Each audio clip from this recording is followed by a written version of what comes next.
Okay, so we are going to finish up the last one, which is dealing with triangle XYZ and understanding an altitude. So I need you to trace triangle XYZ.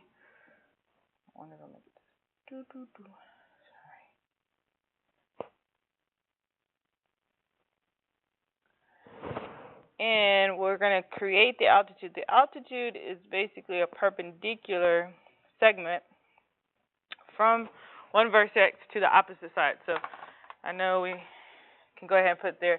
It's a segment from a vertex to a line containing the opposite side and perpendicular to the line containing the opposite side. So we are going to do basically just perpendicular lines. They're not going to be a bisector. It just depends on the type of triangle if it is or not. I'm just going to move this. Now, in order for me to create a perpendicular segment, I need to make, and it has to go through this vertex. So let's say if I'm looking at vertex Y. If I fold this,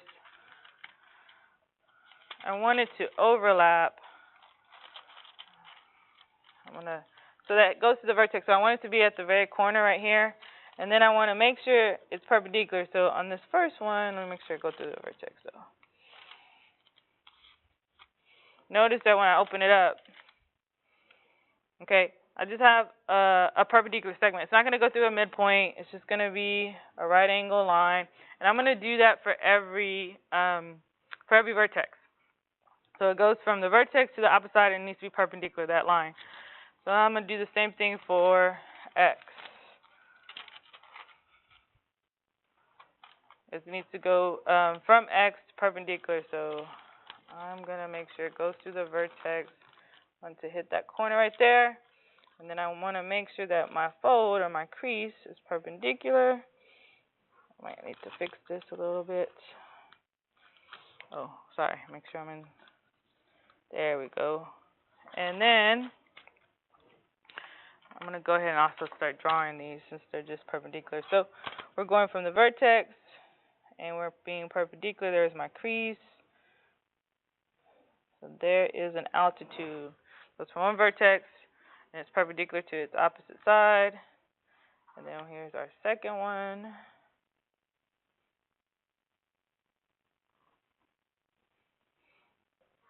And then we're going to do the last one. Well, to do this, remember we want it to go through the vertex. So I'm trying to see that this corner, I want it to be through that. I'm kind of basically doing an angle bisector, but I also want it to be perpendicular. So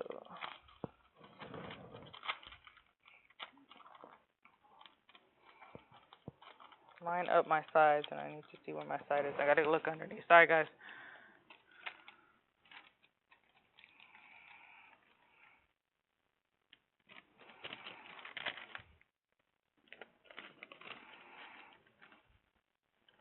Notice that I'm kind of like making sure, there it goes right there. You see how I made sure it went through the vertex? And then I want to make sure it's perpendicular. So trace my line. Make sure I'm going through the vertex. And these three altitudes will intersect at one point. All I need to do to see that I have an altitude is I need to just see the boxes. And the boxes and showing that the line goes from one side to the opposite vertex. And the last thing we need to know, basically, we're going to add this little construction here. For it to be whenever we have altitudes intersecting at one point, this is what we call the orthocenter. It's the intersection point of the altitudes. So this was our last one. And we're going to go straight into some practice, some application. You're going to see the pictures with some algebraic expressions, with some values. So thank you for taking care of this. Thank you.